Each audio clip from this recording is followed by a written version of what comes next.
All right, welcome everyone to UAP Society. We have a live webcast that will hopefully go with Tom King. He's still working out some comm issues, but until then, I wanted to show this amazing video that he showed all about Phoenix Lights. So this Phoenix Lights happened in 1996, and let's go ahead and show this. Slightly different. There's another one. Oh, look. One, two. There's another Wait, one. where? Chimney. There's another one, too. Where? There's Oh, look at that. There's another one. No, we're just excited. We're not. They keep coming. Wait, whoa, look at them. I got that one on video. There's 4 of them. Look at the 3 of them all together. I got the third one popping. There's one behind the chimney. One just squared up. I got 4 of them. Another one. Major sighting here. No, there's 5. Oh, Another one just showed up. They're multiplied. whoa. Maybe somebody's setting up lights. Did you see that? No, those are in the sky. There's one underneath the house, too. There's one behind the chimney. Look at, come We look need to at go to it. papers. I can't see how this works. How does this work? Holy Oh, you got to keep shit. on. Have you seen that before? No. That's weird. They're lined up in a pattern, man. There's geometry behind this. I can't even get The- this. I've never seen it. Look at that. Man, this is... What is this? What is Let's this? see. Oh, there's 3 of them all lined up. No, 4, there's Bill. one over Bill, here. over here, Come there's over here. 4. Look. Yeah, I see. Over the top right now. I don't know, but I got it on tape. They just appeared. They didn't even fly in. What does it look like, Bill? They just appeared. What do they look like when they appear? They look like... It looks like there's 3 of them. What do they look like? It's like Okay, welcome everybody to this live stream. I'm Chris Lehto. You're at UAP Society. We are dedicated to using Web3 technology to figure out what is the phenomena. We can't trust governments. Obviously, they're not going to give us information we need. Just look at the recent report. Still delayed, right? Still not coming out. So we can't get the answers we want, and we're going to find it out. And that's why I asked Tom King to be on the show. Actually, Danny Overton first found him. Tom has his own YouTube channel, over 1,000 subscribers, and he has been in this game for a long time, and he's been setting up his own videos. 4K, really capturing UFO videos. So we'll go through that in this live stream. So I just want to bring Tom on now. Welcome to Tom.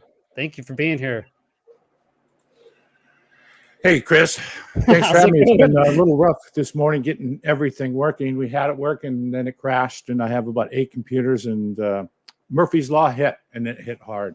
Exactly. Yeah. So for everybody, yeah, we were just chatting before, and I was just asking about the props behind, so Tom has, looks like Boba Fett prop, as well as a rifle. So he 3D prints. He was explaining that, and then he turned the camera and basically crashed his whole system. And so just got him back. Happy to have you here. So thanks for being here, Tom. Hopefully you can get settled. Yeah, I can hear you a little bit, but we'll work through it. I'm a roboticist. By day, I'm a full stack developer, so I work out of this room. So I make this room as fun as possible. On the side, I've been doing ufology since '95, so I've been in this for a long time, and I've watched ufology change over the years. Eventually, I took a break. I moved to Phoenix, and I started capturing UFOs about 6 months later.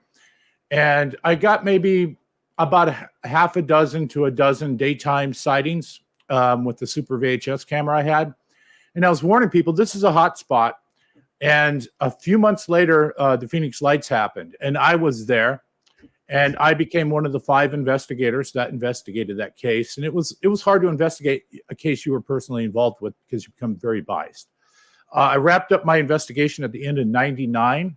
And I moved on to another sighting with this it wasn't a major sighting, but it was a mass sighting, but it was a decent sighting. This happened all over town, happened for 4 years, and I was the lead investigator of that. And we had about 40 sightings of that. So over 4 years of seeing this thing in my backyard, I could drive after it. I could use telescopes after it, multiple cameras. I did everything you could with about 3 dozen opportunities.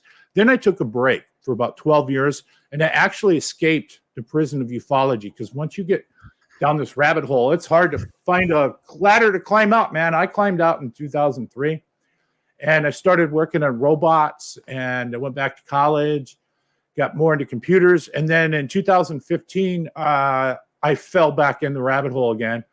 And when I was filming before, it was with Super VHS. When I came back, HD had came and gone, and we were entering 4K zone. So I'm like, what would happen if I did this with 4K? So I started buying camera after camera after camera, went through dozens of 4K cameras, and I settled on some of them. I'm currently remodeling my house, and it's complete in about 30 days. We're going to have that dome camera you see there. That's a 2K dome camera. That's already up there. Another end of my roof is a 4K dome camera. And there's a capture I shot where a thing flies by like a bullet, a rocket. This is a go fast type video. Anyway, I'm going to have this UFODAP up there soon. Love this camera. And this all sky camera, which will record the whole sky for sky mapping. So I'm serious into this. I got $20,000 to $30,000 worth of hardware, which is nothing because that droid right there costs more than most people's car. It's fully radio controlled, and I got 2 of them. My favorite one is the Imperial Death Star droid. And I got 7 domes, so I can just take the dome off and make different domes. So like I have my own real full-size droid factory. So as a kid growing up with Star Wars, it's just a dream come true having 2 real R2-D2s and soon as C-3PO. Man, so I'm so glad to have you here. Perfect for UAP Society. This is exactly the whole idea of UAP Society, right? Is to have decentralized investigation. So you have your specialties, you have your own tools that you bring to the trade, and you're doing it on your own, right? And you're sharing it on YouTube.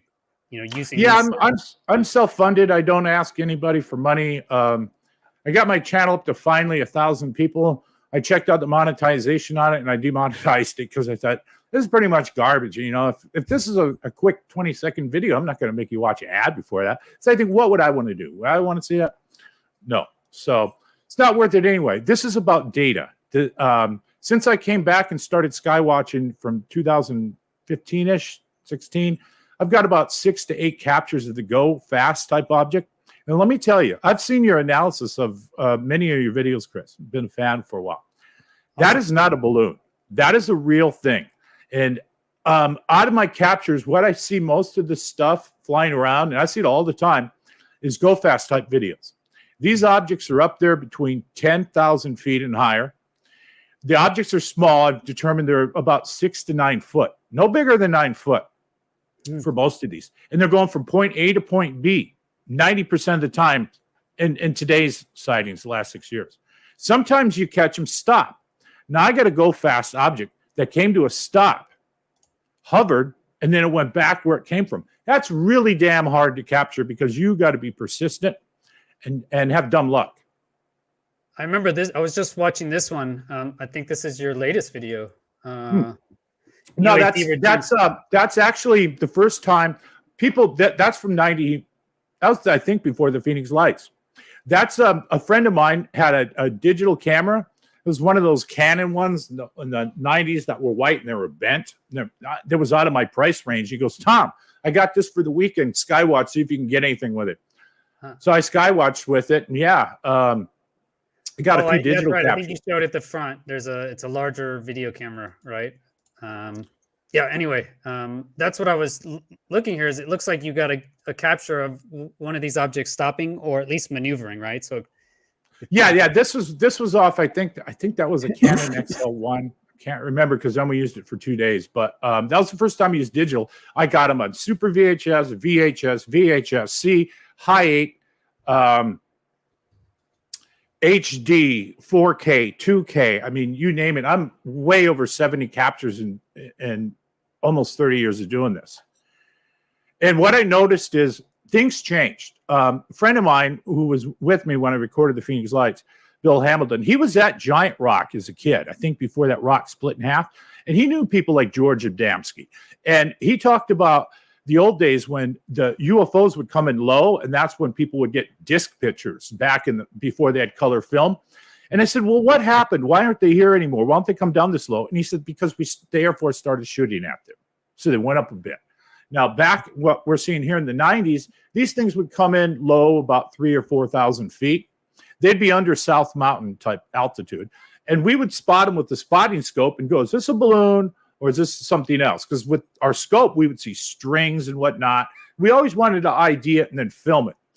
I saw one of these things once. It was August 5th, 1996. The video's on my channel. And this thing stopped and hovered. And I looked at it, and it was the color of a spoon, dull silver, and had a dome over it. And around it was a sheath of milky white stuff that blurred the object. So even if you had a really good camera, 35 mil, you'd get a picture of it, but it would potato out with some milk around it.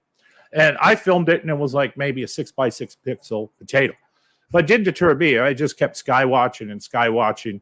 Eventually, technology has come up that the things now that I noticed, they used to come down lower. Then the Phoenix Lights happened, and that was gone. The whole attitude of all the daytime UFOs shifted. They didn't come down low anymore after the Phoenix Lights.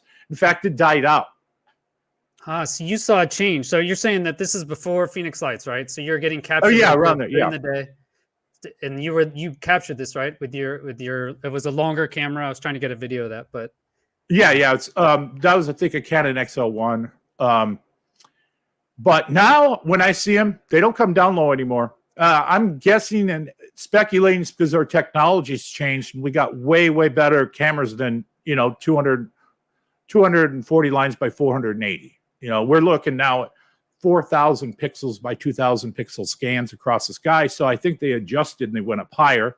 So you're still going to get a potato video unless you got like a P. I also had the P1000 to P900 thermo 5 night vision tubes out of a tank.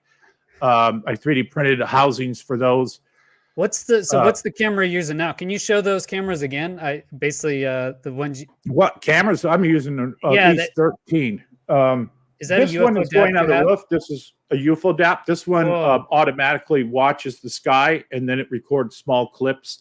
I've worked a bit with Ron Olch on this. This is my first one. There's plans that there will be one more of these going 1.8 miles north of me. And there'll be another one over in Gilbert, 3 miles away, and we're going to form a triangle. And then this camera here, I've seen these advertised a lot. This is a wide angle camera. Okay. Now, this will never record a UFO. This will record the sky, though. So what this is good for is when you have a camera like this that's zoomed in, this one will record the whole sky, and later post-analysis, you can take where you zoomed in, and hopefully you have a cloud, then match that up on the wide angle here, and then start mapping out where it flew in the sky. Sighting after sighting after sighting, you can build a database of where these things are in the sky above you. Are they in the same place? Is there a highway they're using? Or is they random? So I'm looking everywhere for these things. Yeah, I think the multiple cameras is that's going to be huge, right? Because if you get a good capture, you can triangulate your video with your buddies, the two other guys that you have there. And now you can get pretty accurate size and distance, right? That's what we're looking for. Yeah, that's what we're going for. I've shot so many of these white phosphorus type UAPs on my dome camera. I'm tired of it. I'm burnt out. What I want to do now is take it to another level and get them on 2 dome cameras, which will help eliminate airborne clutter, bugs, and things like that. When we have them captured several miles away, that will rule out probably balloons and a lot of other things. Yeah, this is a video I shot most of the time, right? Say what? This is what you're seeing most of the time? Is what you're talking about? Yeah, yes. The one after this, though, if you keep playing this video, I recorded probably the best racetrack pattern, which is the new term in ufology, thanks to Dr. Ryan Graves or Lieutenant Ryan Graves. That's the word now. Tic-tac is entered. We didn't call it tic-tacs in the 90s. What did you call the cylinder shaped? Yeah. And this thing here is a pretty blurry video, but this thing drops down from, I assume, space. And I'm shooting for once instead of up. I'm shooting like a 20% elevation. And then this thing takes off, gains a hell of a lot of speed and books. Yeah, I can just see it here. I can see it tracking here. I bet you guys probably can't see it on the screen, but you can see just a little white dot tracking. The next video after this. Tracking this, or how do you track it? I'm using a dome camera. So this is captured on a 4K dome camera. And this shows the object basically coming down. I'm assuming from outer space. It drops turned down there. to It did turn. It does seem like. yeah, it's turning. Then it's going to come down. It's going to hover just above these clouds, and it's going to go slowly. Right. So this is people ask, where are the videos of these things doing right angle turns? My videos have them doing right angle turns. You said that. So yeah, it's Excellent. so I just now caught my attention. This caught my attention. I go, hey, what is this? This is too far away optically to be a bird or a balloon because we're looking at something that's 12 miles away from my camera. So this is So how pretty do you far know away. the distance? Well, how I know the distance, I use Flight Radar 24, and I have the entire city almost of Chandler, where I live, under surveillance, the whole damn town. Because I have cameras north, south, east, west, 2 dome cameras. And then I have another camera with the Beast, which has the unweatherproof cameras, the P900, the thermo, and so on. So I'm scaling up big time. So this thing now takes off. It's going to accelerate. Watch the speed of this thing. So it just takes off. It gets the hell out of there. So This is the type of stuff I look at. That wasn't a grocery bag or a balloon. Now this video is incredible. I shot this in May of this year. Now what happens? I'm retracing the video so I can trace its where it went. This is a zoom of it when it went by. It's tumbling clockwise. Okay. So you can see this isn't a bird because there's no wings on that thing. It's tumbling. I'm estimating it's going about 200 miles an hour because it's almost above my head where the air traffic is. So this is the thing locked down and stabilized. It appears to be a piece of phosphorus type of debris, but the way it flies is absolutely incredible. This thing's going to do racetrack patterns, and the video's going to roll here in about a minute. And this is what Ryan Graves thought. And I didn't know what the hell they are. Racetrack pattern. I'm not a pilot. You are. You're an aviator. Yeah. It's like a holding pattern, right? Yeah, because it looks like a racetrack. You know, if you look like a normal racetrack. If you can, let this video go, please. I really want to see what you think of this. The whole video is going to play after this. No, we'll watch it here while we chat. Okay, good. Whichever way you like it better. Yeah, so this is it's gonna roll now. It's gonna show the whole thing. This is just a zoom of it, because I'm trying to figure out what is this? Is this a disc? Is this a bird? 95% of this stuff is gonna be mundane.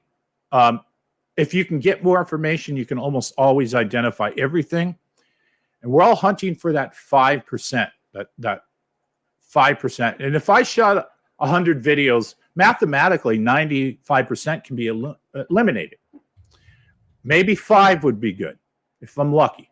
So anyway, this is how it caught my attention. It flew across the screen. My brother goes, hey, look at that. So I grab the controls and I start tracking it. So here's where it's going to do the first racetrack pattern. It's going to fly into this cloud. I'm going to trace the pattern here. And it's going to hook down. So there it is. It's now, so you can see how weird it flies. It's going to do a half circle, and now it's going to slingshot back where it came from. So it's going to head back to the left. So there's a half circle right there I filmed. Now it's going to hover, stop, and drop down. So this thing changes directions a lot. UFODAP would never be able to keep up with something like this. I can anticipate where I think it's going to go. So that's where a human tracker is better than an automated process. So we saw the initial zoom of it, that there's no wings on this. If anything, let's say my gut is this mundane, it's a grocery bag. But the way it flies makes no sense because it looks like it's under intelligent control. So yeah, I guess this thing. Did you have wind for that day? Do you have wind data? Is there any wind up there? That I don't think I looked up. I can check that for you. Actually, 5:15. Maybe we can look. I can check it right now. So yeah, this is going to go down, and then it's going to repeat what it just did. It's going to go back over to the right, and then it's going to do another half circle. So I didn't get this until post analysis when I started tracing the flight path, and I started going, wait a minute, this thing's flying in patterns. Birds don't fly like this, and neither does debris. That was the 15th, yes? May 15th? May 15th, 2020. And what's funny is sometimes I'm on the phone with people, and then these show up. It's like they're good luck charms. So this now is going to head over to the right. It's going to repeat the same pattern we saw in the initial thing. That's going to go through the cloud, do a half a circle, and then go back around. So this is the racetrack type of holding pattern that I think Ryan was talking about. Let's look. I have the wind up here for that day, right? May 15th, 2022, Luke Air Force Base. Can you guys see that? Yeah. And it looks like, what time was this? 11:14. It says 11:15 behind the logo. So 11:15 a.m. Is that the wind? That's temperature. So wind is pretty low here. That's your wind speed. Basically at 3 p.m. it goes up to maybe 15 knots. Daily out. Here you go. Okay, 11:15 a.m. calm. Got nothing. Yeah, so no wind. Basically, I mean, usually there's more wind up at altitude, but this says no wind that day, right? So pretty, or that time. From Luke Air Force Okay, if you Base, rewind right? it about on the other 60 side. seconds, you'll see it do the second half circle. So it goes into this cloud, yeah. Okay. And then it does the same thing that we saw before, a half circle, and then it goes back. So it's doing a repeating pattern up there. This is why I'm getting this, because if I had this up there, I'd be able to take the clouds and superimpose the pattern it did. So these things teach me stuff. There's So data to extract. Combining multiple cameras, you're getting better data, basically. Yeah, and so here it is doing another half circle around. So it's like birds don't fly in patterns like that, doing half circles. And you check flight radar, so you know it's not an aircraft. I mean, it looks like a distant airplane to me. Actually, it flies like one. Flies like. There was a Southwest jet in the beginning of the video, but you probably couldn't see it because our screens were overlapping it. So this is moving as fast as a Southwest jet, but it's the size of a Southwest wheel. Okay, check this out. This is when it does a 180-degree backup turn. So it's going to go. It's going to go stop, back up, boom, like that. Yeah. Now see how it draws like an M? It's gonna leave just like it came in. So it's gonna hover, go down, and then it's gonna come back and do the exact same thing. Watch this. It's going back. It's gonna redraw like an M shape. So it goes back, reverses, boom. Yeah. So see that? It's like writing almost something. There's something to extract in how it flies. And that takes off, accelerates, goes down, and it ditches me. This thing is flying too strange. And there's no way it could be like an insect, right? I mean, that's the only thing I can imagine. But you see it going through clouds. I mean, how does that? Well, it's under the clouds, but it's up pretty damn high. But it's not very large. I mean, this sounds like really what they're seeing over in Ukraine. There, but I guess it could be white. You just wouldn't be able to see it. I think you slow it down here. What do you think of that? So that's pretty much the video. What's your opinion on that? I've been waiting a long time. To me, it feels like it looks like I'm looking at like a fighter kind of flying around, except there's no fighter there. It's just like a little. You feel free to step on my foot. You can debunk it. It's not going to hurt me. I got rhino skin here. I mean, the thing is, if you have any secondary thing, then you can prove it. That's where I'm at. I need more data. I need more cameras on it. Well, I think just one secondary position, because if you can say with certainty that here are the two videos, here's the two positions, and we can triangulate it to here, then for sure how far away it is. Basically, I approach it as, what would Mick West say? Can he argue it? He would say this is an insect or something like that, right? Or there's something closer to the camera that is, you just can't see it. It's like a piece of paper flying around. The chances of that happening over some incredible. But an insect leaving, that's their whole argument. The way it came in, see, it's leaving. It's leaving data there. It's leaving breadcrumbs. You got to be able to pull them out. Yeah. I mean, yeah, and they do that trick. What's more likely, an alien spacecraft or a balloon? Yeah, exactly. I get that. Yeah. You So know, there's and to be honest, with only one camera, I mean, honestly, it looks amazing, you know, and that's why Danny, you know, asked you to have on, and why I think, yeah, I mean, it's a great video. You're getting the 4K videos that everybody's looking for, you know. Here it is, like you said, and they are making maneuvers. So I think it should be on the, you know, the debunkers to really prove it. But I think you're going the right direction. Just getting a second camera is going to be huge, man. Being able to 9 cameras. I'm running an extra channel. I'm building most of it on my chimney, so it's the highest point that can look around the valley. And that's going to have 6 cameras up there. That's going to have the UFO depth, the wide angle, no, 7, north, south, east, west. And then I have another lane I'm putting up there for a dome thermo camera. I know they're coming. China sells them, but I don't feel comfortable sending them $10,000 and hoping something shows up through the export. Okay. Yeah. So let's, before we move on, and I did want to talk about Phoenix Lights, right? Because you were there, but I also want to just highlight your channel here, show the audience what you're doing and highlighting decentralized science, right? This is the idea is if everybody's out there in all these different cities, you know, so you're in Phoenix, you know, if we have somebody else doing the same thing in Las Vegas, you know, we have Steve Brown in Las Vegas. Do you know who he is? I've heard, yes, I have. He's a friend of mine. He's a great Skywatcher. He's buying more gear. He's the best. He is absolutely hands down the best Skywatcher that I know of in Las Vegas.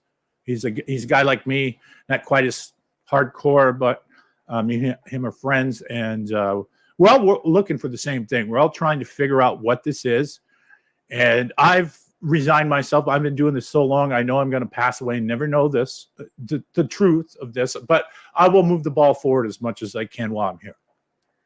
Yeah, excellent. Well, what's this question? So from 1776, Chris, what is the optimal distance between 2 cameras to derive distance data up to 5 miles, say? So I would say if you can just offset, you know, 5 miles of distance. Let's see.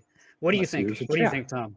I would say more than a few hundred meters. That's all I would say. Optimal I would say what depends on the range and the gear. Now, 5 miles away, I took a P900 out to Hawaii and I started filming people on beaches. I got some on my other channel.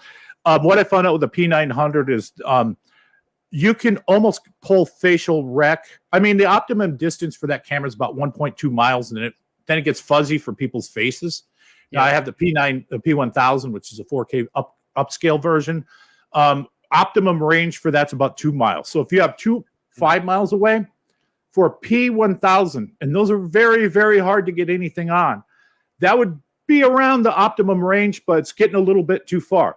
Now, most people aren't using cameras with extreme zooms like that. They're using stuff, maybe 20 or 30 power zoom. So then you probably want them a couple of miles away.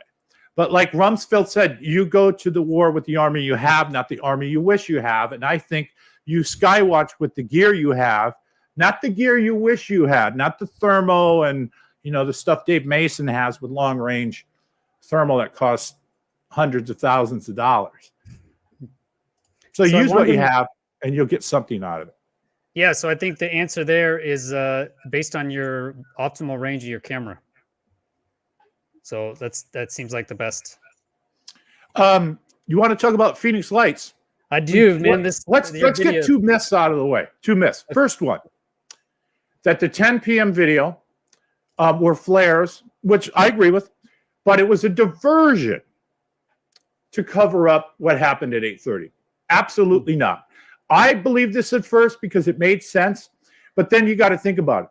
If this was a diversion, my film wouldn't exist because I was invited there to film, and so was Bill Hamilton. He was the guy who was invited, and I tagged along because I had a little bit better gear than Bill. This guy, his gentleman named Mr. Steve Blonder, was filming this orange lights from his house Monday, Tuesday, Wednesday, and then he got a hold of us and said, "Come on over. You'll see UFOs from 8 to 10." So we knew. This video here? Yeah, so we knew something was going to happen. Now, on March 13th at 10 p.m., there were 5 flare drops, 8:15, around 8:30, 8:45, 9:15, 9:40, and this one you're seeing at 10. So 5 of these. This did not happen as a reaction to the 8:30 object. This was already ongoing as the object entered the state. These flares were already going off. After the fact, through the investigation, we found out that these flare drops have been going on for at least 3 months. So this was a normal thing. And they didn't announce that these were flares right after the sighting. It took 90 days until Air Force Officer Eileen Benz, I believe her name was, did some digging around, found out it was Maryland National Guard was there that night. So that's the big myth. Number one is this was a reaction to debunk it. This was just happening anyway. It's a huge coincidence, though, because the orange lights that these flares are were also orange on that boomerang. So you're saying that this video here is flares for sure? I'm 99% sure because they don't do anything UFO-y. They don't. They all slowly drift down and go out of alignment. None of them hold a lock steady hover. None of them go up. And all of them are pointing towards the Barry Goldwater range. So when you detach yourself from the sighting, personally and emotionally, there's nothing UFO-y about it except looks cool. And it's coincidentally, it's about the size of what flew over optically by other eyewitnesses. There were the second myth is Fife Symington saw this. Fife didn't see anything. Fife is a disgraced governor who was forced to resign, and he's old and dying, and he's trying to salvage his legacy from a piece of crap who ridiculed the sighting to me too. I saw it too. No, he didn't, because he said he saw this on TV, got in his car, and then drove out and seen where it was. They didn't broadcast this on TV until the next day. I was one of the investigators. We collected all the videos. We worked with all the reporters and that went out. And one of the reporters who went out and collected my video, he saw it. He said we didn't get anything till the next day. Now, they did get calls that night, but they didn't, they shut down around 11 o'clock and go home. Then the next day, start gathering what happened the night before. So Fife didn't see it. Fife's a big liar. I'm tired of going around cleaning up behind him because I'm one of the people who lived through it, investigated it, knows what happened. So anyway, not those two myths are over. So this is flares. So what is the best video then of Phoenix lights? What do you think? That's an oxymoron. The best video, the other one I sent was of the triangle or the boomerang. Yeah. But there's not much to see. All these cameras back then couldn't film at night very good. People watching now, millennials won't know, but there's this thing we dealt with called a lux factor. And the lower the lux, the better. It was measured like through a candle width or something, measurement. And my camera was real bad. It couldn't see crap at night. So if it wasn't for these really bright flares, I wouldn't record nothing. It would have looked like it is right there, huh? That's the so what we're seeing are 5 lights, and this one light on the top is going out of formation and it's leaving it. It's leaving the formation. This one here. Yeah, you can see it. You can make it out. Now, a debunker named James McGahey, who didn't investigate, none of the debunkers investigated it. They didn't call any witnesses. They never asked for any videos. They didn't call any of the people I know. Nobody got calls from any of the brand name debunkers, but they all going on TV with the theory that these were A-10s flying over that later dropped flares. Now, if these were A-10s flying over, they'd be loud as hell. Well, you would see them. Yeah, when you see you'd see some anti-collision FAA lights on that. I mean, one A-10 you would hear, but 5? Is that the argument that these are A-10s flying in? Well, that's what the debunkers say, but nobody heard any sound. Some people heard a wind kind of wishing and whatnot. Yeah. A basic summary of what happened is this started on March 12th over Las Vegas. 2 of these objects were seen, I think, around 7:50 flying over Las Vegas. Again, nobody's seen them but a few people, but they reported it to Peter Davenport and the National UFO Reporting Center. The next night, on March 13th, it happened again. They flew over, I think there was a report, 2 different reports, one of them that they went over Nellis. So people were thinking, oh, they came from Area 51. Get it? And then it's entered Phoenix. I have on my channel, I have an archive of all the stuff that I collected and basically published of March 13th. So I have all the interviews, a bunch of stuff. And one interview was one of the first witnesses was a retired police officer who saw the boomerang. And I believe he saw 5 lights in formation. He drove home, told his kids, got out binoculars and watched it and said there were 3 lights. And he thought at first there were like helicopters in formation, but they were going way, way too slow. Then it arrived at Paulden, Arizona, which is a small town at about 8:15. When it arrived there, there's a witness who saw it go over, and it basically kind of floated over. And he saw it go over the Safeway shopping center, and he said it was the size of a strip mall. He said it was huge, didn't make any sound. Now, then when it got to the end of Paulden, it took off, and it went to Prescott. So 1 minute later, Peter Davenport gets a call. It's in Prescott.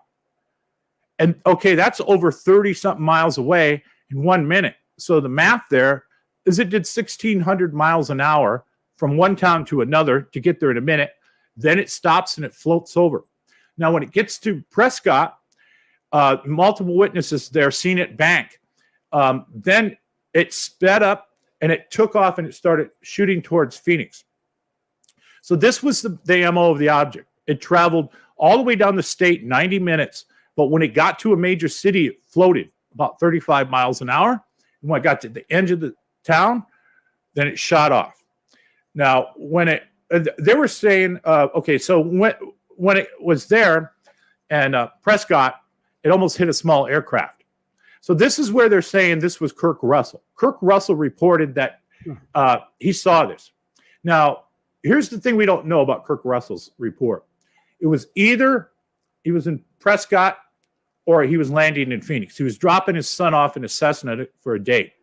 And he reported this. Anyway, we do know that a report went from Prescott to Luke Air Force Base. Okay. And that's when we think the intercept started. That's when Luke decided we're going to scramble. Something's wrong. We think they were tracking this before it got there. The military was somehow tracking this and on high alert, so they knew something was going on. And then when it left Prescott, it was almost visible from Phoenix if you lived up high enough in the mountains. Because Tim Lee, one of the best witnesses in the Lee family, they saw it coming in for about 10 minutes. And when it came into town, they drew their pictures. They were some of the best witnesses that we had. It came in under Squaw Peak. And Squaw Peak is just a couple of mountains in Phoenix. You might be familiar with the area. You were here, right? Yes. So he said it flew between Squaw Peak. So measuring that on a map, the length of the arms, each arm was about 700 feet. Some people said they saw it and it was over a mile long. But we kind of agreed about 700 feet long was about how long this was. So anyway, it went through. This is when it went batshit nuts. Thousands of people saw it when it actually got into town. Because they were out, most people were walking their dogs. Some people were looking for the Hale-Bopp comet and whatnot. And a lot of people outside smoking. And they saw this go over. A lot of people said it was about 2,000 feet up. It was so low and so big that if the object were to tilt, its wing would probably hit the damn ground. You know, it's that low. If this thing, in another argument, stealth blimp, okay? If this was a stealth blimp, and there's a guy who trolls who made a stealth blimp. It wasn't his, because the stealth blimps that they have, they just float on air. They don't have a propulsion system, so they're at the mercy of the wind. If this crashed in Tempe, the liability of this thing taking out block after block after block, I don't think. Something strange happened that night. It wasn't a stealth blimp, and it wasn't A-10s in formation. So anyway, when it gets to town, that's when Luke scrambled jets. A witness named Sue Watson saw it come in, her with their kids. She saw it come in. She said it shined down a laser from the boomerang. And at that point, the jets were coming in behind it. The thing went, oh, shit, discovered. Turned all of its lights off at once, including the laser. And witnesses said the wings folded back and it shot off and started heading towards Tucson. Now, that was the 8:30 event, okay? Now, it was seen before that at 5:30 in a town north here called Crown King in the daytime. There were 3 boomerangs seen over a lake. That's going to be up north and to the left. Further. And yeah, 5:30 they saw it. It was hovering over a lake. They said, the witnesses said, the 3 of them pancaked on top of each other. The lights disappeared and it went away. In itself, unbelievable sighting. But then when you go, okay, then this unfolded later that night. Okay, then, so that was the first sighting, kind of 5:30. Then it came out of Henderson around 7. Went over Phoenix at 8:30. Later seen the boomerang was seen at 9 o'clock, 9:30 over Tucson, just by a couple witnesses, not very many. But at 9 o'clock, a much, much bigger ship was seen. A guy met Max Harrison and his wife, who sold real estate up in Carefree. They saw this black triangle go over them. It went over Scottsdale, went over a different flight path and a different timing sequence than the boomerang. They sold subdivisions of multi-million-dollar houses, and they had this tract they were selling, and they said the damn thing was as big as the tract of houses they were selling, which is 2.2 miles long. This one, they said, they didn't see the boomerang. They just saw this triangle. And they said this thing was huge. It was matte black. And it was solid in the back. It wasn't an open-shaped V. And it had Borg-like paneling under it. And his wife said there were hundreds of small lights going down the rim. There were the main kind of 5 to 7 lights, but there were smaller lights in between them. And she said she could see silhouettes looking out the window. People, humanoids, couldn't see a face, but it just scared her. And they stayed up, and they later saw the 10 p.m. event that I videotaped, and they said they thought it was the same thing coming back. So when you hear stuff like that a couple of weeks after the sighting, you're going to think, well, wait a minute. I couldn't have filmed flares because this guy saw the triangle, and he said it's the same thing. So there's so many people. It's the biggest sighting, I think, documented saying that ever happened is overwhelming to investigate. Most of us all had day jobs. Then after work, we hit the ground running on this, researching it, talking to witnesses, doing what the cops do, bringing them in one at a time, getting sketches, and then going, hey, this guy sketched, matched this person, and they don't know each other. It's just incredible. It's interesting, too, because I was at Phoenix. I was at Luke Air Force Base twice. I was there in 2001 to 2002, so 9 months, almost a year for training, initial F-16 training, because that's the largest F-16 base, or was at the time anyway. And then I even went back in 2015 to 2017. I was there as an instructor, actually, and running the simulator systems. And I literally never heard or thought about a UFO, like ever. Like it didn't come into my brain until 2020 when I watched a David Fravor interview. So it's just so interesting to me. I was there 5 years, less than 5 years after this event happened, flying in F-16s. And then I was a instructor, and worked up in the tower. So you have to always have a pilot on status, right, up in the tower, making sure everything's fine. It's called a SOF, supervisor of flying. And so we have all the checklists. I didn't see anything ever of like UFO, or launch to intercept crazy lights because of this event back in 96 or 97. So you would think it would have been, you think they would have mentioned something, from, like you mentioned, it's the biggest sighting, I would assume, kind of ever, right? I mean, I guess you have Fatima, right? They had confirmed, 40,000 people or, many thousands of people saw Fatima. But as far as that, I can't think of another sighting that has more people than Phoenix Lights, and I hadn't even heard of it. Yeah, well, there was, in the end of it, when the investigation wrapped up in the early 2000s, there were about 750 people that were talked to face-to-face. And this was people from the collection of the 5 of us, plus Frances Emma Barwood came in, and she really got a lot of people calling her, including myself. Anyway, 2 Air Force questions here. Before this happened, we were seeing this red UFO at night. My friend did, and he said he saw a jet chasing it, and it was chasing the red UFO out of town. And I was like, cool. I'll be on the lookout for that. And that was before the Phoenix Lights. So that would be like 96. We arranged for a Skywatch.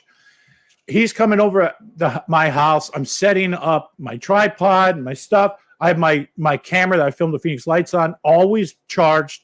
It was my run and gun camera. It took 27 seconds to turn on for this thing to spool up to engage to record. I timed it. I had it sitting behind the door at all times. We're getting ready for the Skywatch. He comes through the door. It's nighttime. He goes, there it is. And he points up, and I look up. And shit not, exactly what he told me. There's a red UFO just hauling ass. And right behind it's a military jet. It had to be the F-15s that we had at the time. The red UFO had no body. It was just a light. It was smaller than the jet. So it was, say, he was chasing a red basketball. And this thing was cruising. So I live 48th and Baseline, and this thing was heading north by South Mountain at maybe 5,000 feet. And it seemed like this jet was trying to keep up with it, but whatever it was pacing this red UFO. It was absolutely stunning. And I was thinking, film it, man, film it. And I'm like, this is going so fast that I don't know if I got 27 seconds to film this. I either watch this so I can tell you now, or I scramble around with the camera. Now, if that was you chasing whatever that was, or one of your pilot friends, what would be like the protocol? Because that happened multiple times with jets just running these red UFOs out of town. What would they do? Come back to the base and say what? Nothing? Yeah, obviously. I don't know. They didn't mention anything to me. I mean, I was there, so we didn't have any sort of protocol. You know, if you see some crazy lights out there you don't know, or if you happen to get tasked to intercept some crazy light. I mean, we never even talked about it. Like, honestly, never even mentioned it. I mean, what would you do? It's a training base, you know, but let's say I was there as an instructor. Let's say you were flying around it. Like you said, it's at night. Yeah. Is it at night? So it's at probably night. 7 o'clock, 8 o'clock. Yeah. So if they really wanted you to check it out, then they would, you know, task the fighter on an intercept. So give you an intercept to try and figure this thing, to track it down. So I'd try and point towards it, listen, make sure I had a clearance so I wasn't going to fly into some crazy airspace, you know, over Phoenix. You know, normally we take off and we just fly away from the city right away. You know, you don't want to normally be in the busy traffic patterns, you know, so we just stay away from the airport, you know, don't even fly that direction. So I'd make sure I was okay and safe, get a reasonable altitude, and then try and pick it up on the radar. And then if I can't pick it up on the radar, then try and pick it up with my eyes. And then what are you going to do? And a fighter, basically, you know, the only time I intercepted people was in the airspace. Sometimes you'd have we had rich doctors, you know, we called them rich doctors because it was all the people who would fly from Phoenix over to Los Angeles, right? Or even Las Vegas, even over to LA, they would fly actually in these little planes, and they didn't know they were flying right through our airspace. So we'd be doing all this training. And I did get tasked to intercept them, and that basically just fly right in front and, you know, just let them know there's fighters right around them flying. And actually I would put out a flare. So you go in front of them. If it was legal to put out flares there, then I would put out a flare right in front. That would go away much faster than these long-term flares you see for these Phoenix Lights videos. So that's what I would do. I don't know. There's not much you can do. I mean, scare it away. You're just going to go and identify it. You know, what is this? What is it doing here? That's it, you know? Yeah, you wouldn't be shooting it down over a suburb. I mean, the collateral damage of whatever's fall. I mean, even if you open fire and had guns on it, bullets are going to drop somewhere in somebody's house. Yeah. I mean, not much, like you said, not much you can do. I mean, we don't do, you know, shooting live weapons is pretty rare, you know? And I mean, we did it obviously, and you would have bullets in there. But going out and shooting bullets over a city is would be just a terrible, terrible idea. You know, 20 millimeter rounds. So no, it's not going to be any sort of shooting at them or anything. It'd be identification. You know, what are they doing here? Who are they? And then flying in front and say, hey, we know you're here. There are protocols. You know, if you do an intercept, it's a real plane, then you can fly in front, and you can. If you fly in front of the other plane and then turn in front, it means come with me. You have to land. Or you can get next to them actually, and you can give hand signals, you know, basically you know, go land, and I'd maybe do like a signal like this, you know, to scare them or something. So Yeah. Anyway, so there's not much you Okay. can do. Okay, now the big one. What happened with the intercept of the boomerang? Now there's a video on my channel. I think it's the second one. It's a short video, and it's the guy who called Luke Air Force Base the night it happened, and he gave details of everything of the intercept. And this guy's, I guess his job was to just unload the plane after it landed and take out the 8mm tapes he said were from the gun camera. So apparently when this got downtown, that's when 2 jets went to intercept it. They intercepted it, I believe, over 7th and Indian School. They said the object, again, was about 700 feet long. So I'm kind of mixing all the different results to come up with about the size. They said that the object was exhibiting white noise, which I'm guessing they shot radar on it, and it shot white noise back, meaning the object jammed him. So if these were, let's say, if these were A-10s, why would you scramble jets to go after A-10s? And then I don't think the A-10s even have jamming equipment on them. They do have jamming pods. Would it jam our own jets? Yeah, we jam ourselves all the time. No, okay. Or Something actually, I if you don't just know. point, but if you point a radar, an F-16 at another F-16, they will interfere with each other. Okay, so these jets went out. They intercepted it. They said like the witnesses, all the lights went dim at once. Then apparently they lost it. They turned around and then landed at the base. The base turned off all its lights, and they said lock down. When these guys landed, the guy said it wasn't one of ours, and they said they couldn't get the guy out of the plane, and they had 3 or 4 people lift him out because the guy was in shock. Then we heard the next day, one of the pilots got reassigned to Iceland, and another guy got reassigned, the 2 guys who went after it. Another guy went to another country, so they couldn't talk. Now, and there's audio of this on my channel. I wonder, what do you think about that? Like, first of all, if you were one of the pilots who is, say, go fly after that, Chris, and would you turn around? I mean, I think, like, Commander Fravor, he wouldn't turn around. He might have landed on the damn thing. That's how big this was. Again, you can't open fire. But what do you do if it's not one of ours? Do you think, if this is true, would he have been ordered to return to base, or did he said, screw it, I'm out of here. I didn't sign up for this. I don't know. I mean, I haven't heard those accounts. Where did you get the information on the? That's on my March 13th playlist. If you look that up, it's going to be the second video by Peter Davenport. Yeah. It's like 2 or 3 minutes long, but it's the actual call from the base that has, and everything he said matched out. I mean, we didn't know the flight path of this object until weeks, maybe a month later, after collecting enough reports that we can start drawing a line. This guy already knew. He knew too much instantly. So, and I wonder, your own investigation, right? Because I did see, I saw on Twitter, there was an F-15 pilot. He had posted that they were actually coming in cross country, and they landed there, and they were told to lock down, basically, go inside, take all their tapes, and they were basically locked down, basically almost kind of arrested. Like you kind of talk about there, that the base essentially shut down and locked everybody down.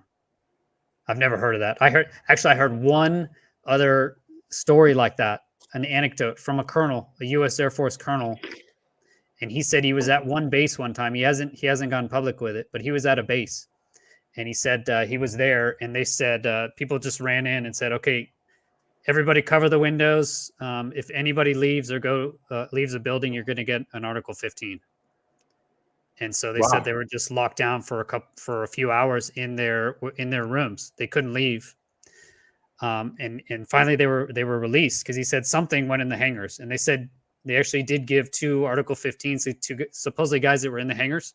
And I don't know what else happened to them, but they treat it very seriously. So I have heard of those events anecdotally, but I wrote to that F-15 pilot just on Twitter, and I didn't hear any response. So hopefully I put a link in the private chat to that video. That's the call in from Peter Davenport. So you might be able to bring that up. But yeah, the whole base locking down, everything was just weird then. Why would you lock the base down if there were 5 F-15s flying over? Yeah.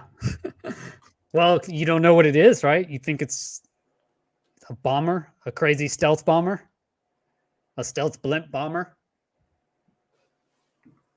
So is this what he's saying? I guess he's talking. To the if you crank up the audio. Can you hear it? I may have to. I can't hear it on my end. But yeah, this is a transcript of what the guy's saying. Yeah, I can turn on the sound here if we want to just listen to it real quick. And I need to stop.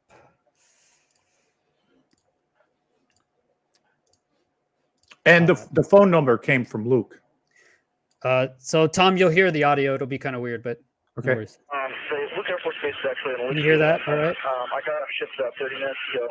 At 8:15, the radio alert at Luke Air Force Base, which is the two F-15s that we keep on radio alert. They're part of the Air Force One and the Air Force Two protection group, protect them when they come west of the Iraqi run over the president or any dignitaries on board. They were launched because all hell broke loose, basically. Currently, we got a call from Prescott Valley Airport, a small airport north of us, northwest, and reporting an object that had a near miss with a small Cessna aircraft. The call came up once radar approximately 8:32, from my understanding, that they encountered something over the sky, over Phoenix, Arizona, over the area of 7th Avenue and Indian School Road. They don't know what it was. The description that one of the pilots stated that they had a visual on it. They've got gun camera film of it. They have no radar tape of it.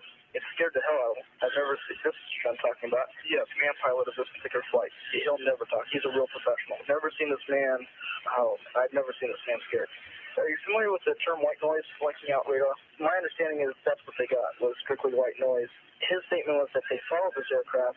They went on a straight line course heading towards Vector Harbor Airport, which is one of our main airports here, and it entered the pattern, Sky Harbor Airport, crossed the pattern of the outbound runways. The outbound runways at that time, the wind was coming in from the west. They encountered going in originally two 737s and a DC-10 taking off from Sky Harbor. We have an American West hub here, so we've got a lot of space.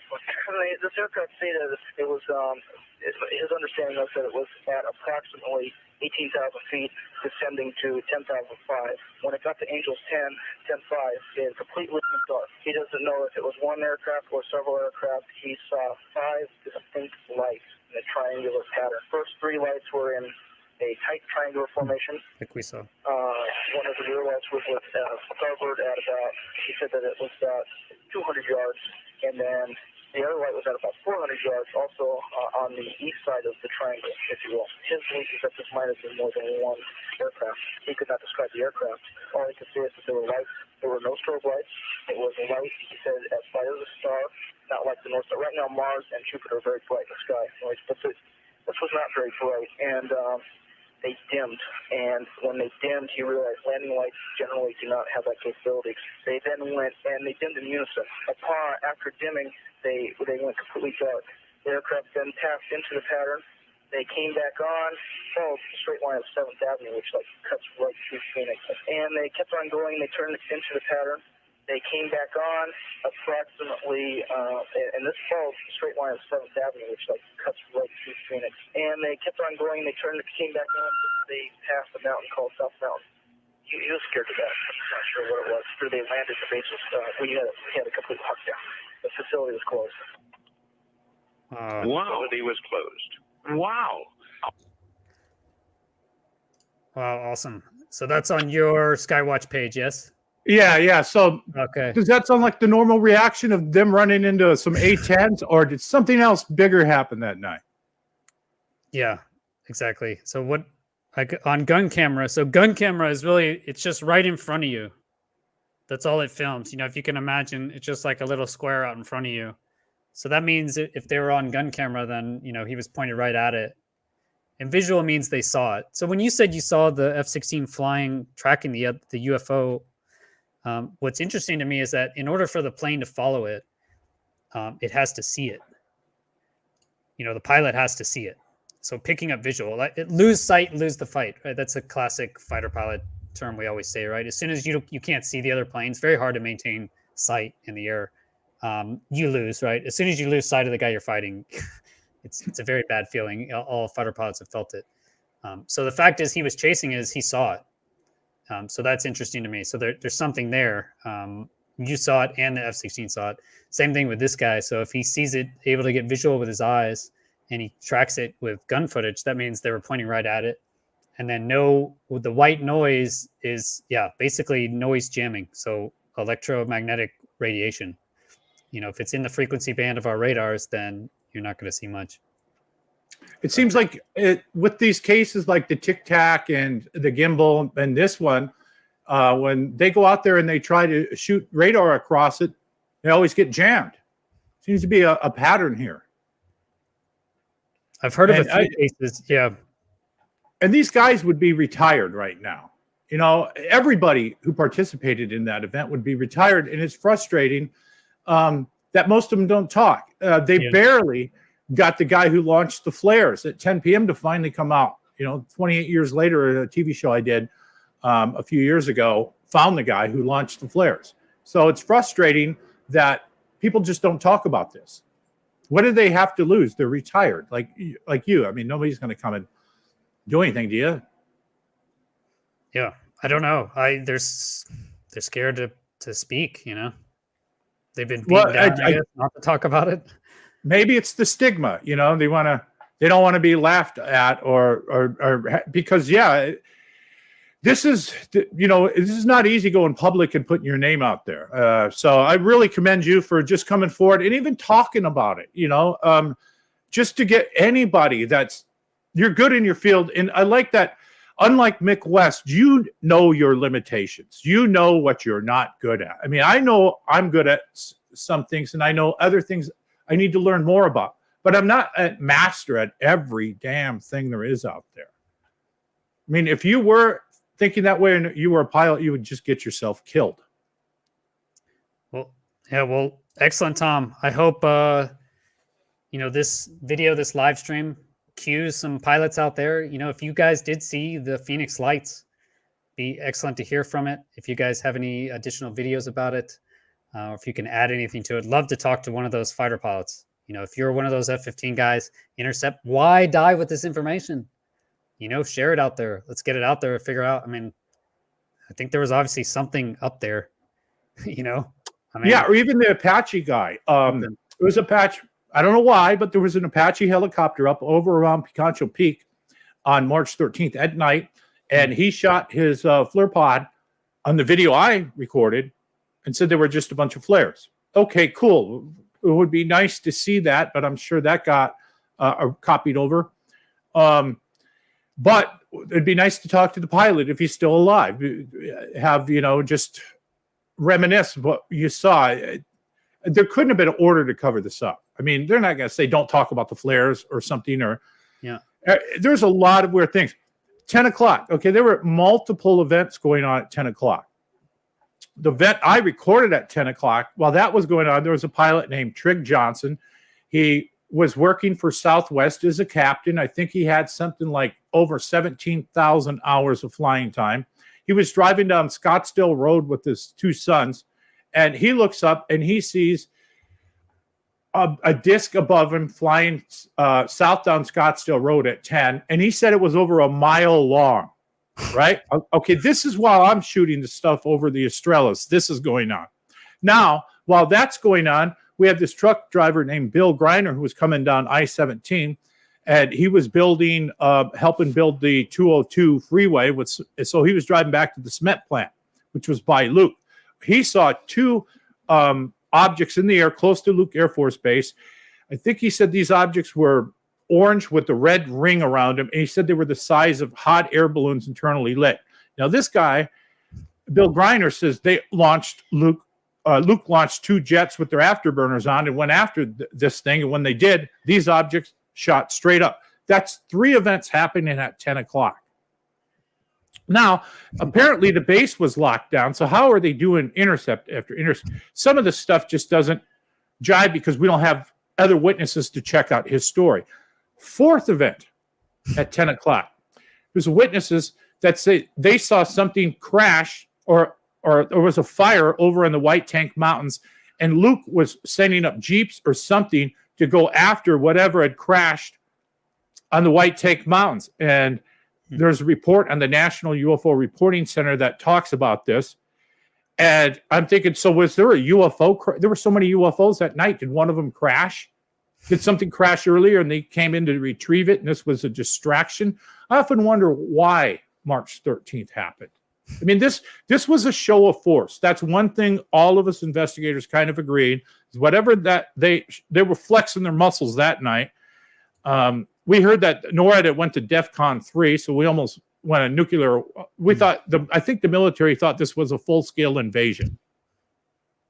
Just from all the hits, like you were talking about, it started in Las Vegas, right? That was the first. Yeah, came out of Las Vegas and ended up in Tucson. So, and it basically almost went down I-17. The Boomerang did. The other ones took different paths. The triangle went over basically between Black Canyon and Tonto National Forest and went kind of straight down. The Boomerang did a bunch of different pivots and turns. The main investigator, Dr. Michael Tanner, theorized that from his reports that when the Boomerang got to Picancho Peak, it parked. Then it waited for the triangle to hook up, and then they docked. And then they docked as one unit and then took off. What I have found by tracking Boomerang reports after this is they always come in twos.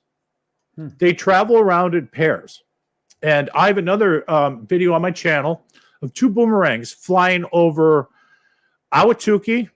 It was a husband and wife that were out filming the moon, and they looked up and they went, holy crap, look at that. And they filmed a Boomerang, maybe 12, 13 lights on it. And behind it, they see another one. So this happened like, I think 5 years before the Phoenix Lights. The same damn thing happened. Two Boomerangs flew over, going from north to south. No husband and wife that recorded it. They took it to the local news. That's how we got a copy. And so this happens from time to time. Boomerangs flying over. That's why I have all these cameras all over. Because this thing will never happen again unchecked. I'm going to get it when it happens. Yeah, exactly. That's what I'm hoping for. Decentralized science, like you said, when it happens again, Phoenix Lights, how are they going to explain it away? How are you going to explain it away when we have like 30 different cameras tracking it across different cities? With high def, 4K. Yeah, we need better science and better gear. I'm doing what I can with what I can afford, and I'm not asking anybody for nothing. This is just a hell of a cool hobby for me. Cool. And I fell deep into this rabbit hole, and I don't plan on getting out. I'm having fun down here this time. Yeah, excellent. Yeah, so you think it was a show of force, and that was the whole reason for the Phoenix Lights? Yeah, that was your impression. The cover-up could have ended so many times. It could have ended in Roswell, but somebody made a decision. It could have ended on the Phoenix Lights. Any of us. I mean, it was anybody out there with the camera in the right place at the right time with the right, like Tim Lee. They saw this fly over maybe 100 feet over their head. His son said he could hit it with a tennis ball. Now, if they had a camera, that would, but the cameras sucked back then. We really need something with night vision, military level night vision, to outline the object and not just film some lights. Need to film the entire type of craft, but then anything can be fake now, with After Effects and Photoshop. It would have to be on a Phoenix sighting level where there's so many people you can't just write off one video. Exactly. Yeah, we got it. That's the idea of decentralized. If all of your information, if everything goes through, one office, it's very easy to stop all the flow of that information and everything. Well, so any last words, Tom? Basically, I'd recommend everyone to go and check out your YouTube channel, or do you post anywhere else, or where do you have any other? Mainly on there. Cool. Excellent. I do podcasts if people want to talk. I do podcasts. That's my other channel, my robots and stuff. Excellent. Yeah, well, cool. Well, Tom, thank you so much, and I hope to have you on again. Thanks for being interested in UAP Society. Thanks for being a a part of the whole movement to go and get better information and for sharing it real time. Thanks, man. No problem. I'm glad this is exploding in front of me. The ufology. We have pilots coming out, yourself. People come out all the time and say, I saw this just the other day. This is amazing. The stigma is still here, but it's melting away. And the more people that come out with your name, your face, and say, this is what I saw, the more that we'll normalize this. Exactly. So Yeah. Thanks it's for everybody coming out. Yeah. Yeah. Thanks for having me on. I hope to come around again. And I'm a hardcore Skywatcher, so I'm going to come up with some other stuff. I'm also working with a bunch of people like me, groups of people doing what we're doing. I can't really talk about what our plans are, but they're COVID kind of messed stuff up and postponed a lot of stuff. But there are a lot of more groups coming. We're kind of self-funded, and we're going to be going around to hotspots and stuff. You'll see more of the stuff after we film it. We don't want to announce what we're doing ahead of time, but be rest assured, there's many Galileo projects all over the place. That's it. Yeah, exactly. So cool. All right. Thank you, Tom. And thanks everybody for being here. Thanks, Random Content. Cheris, Cyberbry. So Tom, looks like you got a new sub. Go check out Tom's channel. Thanks to everyone else, Vapor Missile, all you guys for being here. And everyone have a great rest of your day. See you. Thank you.